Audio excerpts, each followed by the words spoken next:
छत की तलाश, बेघर लोग और गंदी बस्तियों में रहने वाले लोगों की जिंदगी। दुनिया तेजी से विकास कर रही है, ऊंची इमारतें बन रही हैं, आधुनिक शहर बस रहे हैं और तकनीक हर दिन नई ऊंचाइयों को छू रही है। लेकिन इसी विकास के बीच समाज का एक ऐसा वर्ग मौजूद है जो आज भी मूलभूत सुविधाओं से वंचित है। कभी आपने सोचा है कि लोग सड़कों पर क्यों रहते हैं, गंदी बस्तियों में क्यों रहते हैं? हम लोग जब उन्हें देखते हैं तब बोलते हैं ये लोग गरीब हैं इसलिए यहाँ रहते हैं, लेकिन असलियत इससे बहुत अलग है। सबसे पहले सवाल उठता है कि आखिर समस्या क्या है? समस्या केवल घर ना होने की नहीं है, समस्या उससे कई अधिक गहरी है। आप लोग इमेजिन करो वैसा जीवन, गंदी गलियां और झुग्गियों में रहने वाले लोगों का जीवन। यहाँ कूड़े के ढेर लगे रहते हैं, नालियां खुली रहती हैं, बरसात के दिनों में पानी भर जाता है। ऐसे वातावरण में रहने वाले लोग लगातार संक्रमण बीमारी के खतरे में रहते हैं। जिन गलियों से लोग जाना पसंद नहीं करते, वैसे घरों में लोग रहते हैं। लेकिन सवाल ये है कि झुग्गी झोपड़ियां पैदा कैसी हुई? क्या ये अचानक बन गई या इनके पीछे कोई लंबा सामाजिक और आर्थिक इतिहास है? ये कहानी केवल घरों की नहीं बल्कि गरीबी, पलायन, औद्योगिकरण, असमानता और इंसानी संघर्ष की कहानी है। झुग्गी-झोपड़ियों कॉन्सेप्ट ब्रिटिश के आने से पहले लगभग नहीं था। प्राचीन और मध्यकालीन समाजों में भी गरीब लोग रहते थे, लेकिन शहर अपेक्षाकृत छोटे होते थे और अधिकांश जनसंख्या गांव में रहती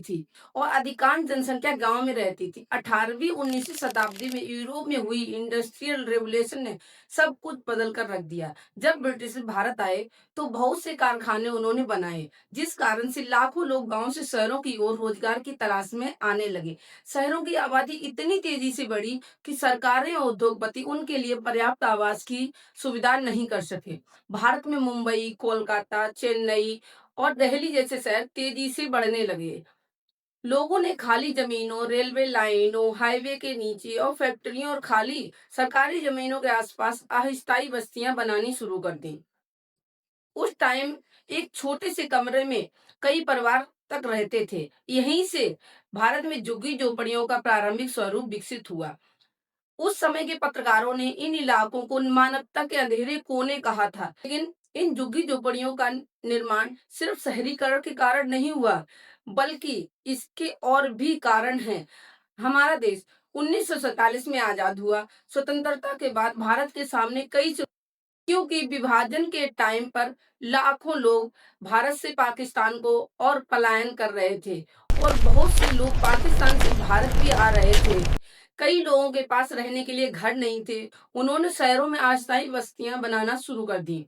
गांव में बेरोजगारी, भूख की कमी, सूखा, बाढ़ जैसी समस्याओं ने लोगों को शहरों की ओर और धकेला, जिससे शहरों पर और अधिक दबाव बढ़ा। 1950 से 2000 के बीच भारत के शहरों की आबादी कई गुना बढ़ गई, लेकिन आवास निर्माण धीमा रहा, गरीबों की आय कम रही, जमीन महंगी होती गई। इस कारण लाखों लोग झुग्गियों में रहने को मजबूर हुए। एक आम धारणा कि झुग्गियों में केवल बेरोजगार लोग रहते हैं, वास्तविकता इससे अलग है। सबसे अधिक प्रभावित वे परिवार होते हैं जिनकी आय बहुत कम होती है। दिहाड़ी मजदूर, रिक्शा चालक, निर्माण कार्यों में काम करने वाले श्रमिक, घरेलू कामगार, छोटे दुकानदार और बेरोजगार लोग अक्सर ऐसी परिस्थितियों में रहने के लिए मजबूर हो जाते हैं। बच्चे इस स्थिति से सबसे अधिक प्रभावित होते हैं। वे शिक्षा, पोषण, स्वास्थ्य जैसी सुविधाओं से वंचित रह जाते हैं। कई बच्चे स्कूल जाने के बजाय काम करने लगते हैं ताकि परिवार की आर्थिक मदद कर सके। विडंबना यह है कि शहर को चलाने वाले अनेक श्रमिक स्वयं पक्के घर खरीदने में सक्षम नहीं होते। अब सवाल ये उठता है कि लोगों के पास रोजगार तो है, लेकिन हमारे देश में महंगाई के चरम सीमा में पहुंचने के कारण लोग घर नहीं ले पाते और गंदगी में रहने को मजबूर हैं। ये स्थिति लोगों के जीवन को बहुत अधिक प्रभावित करती है। सबसे पहला प्रभाव स्वास्थ्य पर पड़ता है। गंदे पानी और खुले नालों के कारण डेंगू, मलेरिया, टाइफाइड जैसे दस्त जैसी बीमारियां फैलती हैं। धुआं, धूल और प्रदूषण के कारण श्वसन संबंधी बीमारियां बढ़ जाती हैं। बच्चों में कुपोषण, संक्रमण की समस्या आम हो जाती है। मानसिक स्वास्थ्य पर भी इसका गहरा प्रभाव पड़ता है। लगातार सुरक्षा लगातार सुरक्षा, गरीबी, सामाजिक भेदभाव के कारण लोग तनाव, चिंता, अवसाद का शिकार हो जाते हैं। शिक्षा भी प्रभावित होती है। रहने की अस्थिर परिस्थितियों के कारण बच्चे नियमित रूप से स्कूल नहीं जा पाते। आर्थिक रूप से भी ये समस्या लोगों को पीछे धकेलती है। बीमारी के कारण काम प्रभावित होता है, आय कम होती है और गरीबी का चक्र और मजबूत हो जाता है। इस प्रकार बेघरपन और गंदगी केवल एक समस्या नहीं, बल्कि कई समस्याओं की जड़ बन जाती है। जब सब जब हम सब ऐसी बस्तियों को देखते हैं, एक सवाल मन में ज़रूर आता है, क्या ये प्रॉब्लम सॉल्व नहीं हो सकती? यदि सरकार, सामाजिक संस्थाएँ और समाज मिलकर प्रयास करें, बदलाव संभव है। ये आप कमेंट बॉक्स में बताएँ, किस तरह सॉल्व हो सकता है?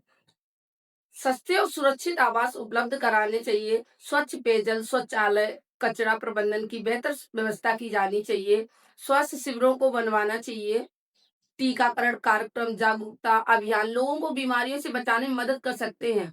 हर एक बच्चे को एजुकेशन और स्किल डेवलपमेंट सीखनी चाहिए, जिससे उसकी अपनी आने वाली पीढ़ी सुधर सके। ऐसे कार्यक्रम लोगों को बेहतर रोजगार प्राप्त करने में सहायता कर सकते हैं। साथ ही समाज को भी अपनी जिम्मेदारी समझनी चाहिए। जरूरतमंद लोगों की सहायता करना चाहिए, स्वच्छता बनाए रखना चाहिए, सामाजिक समानता को बढ़ावा देना चाहिए। हम सभी का कर्तव्य है। आइए हम एक ऐसे समाज के निर्माण का विकल्प संकल्प लें, जहाँ किसी को भी गंदगी, बीमारी और बेघरपन के बीच बिताने के लिए मजबूर ना होना पड़े। क्योंकि बेहतर दुनिया की शुरुआत एक सुरक्षित घर से है।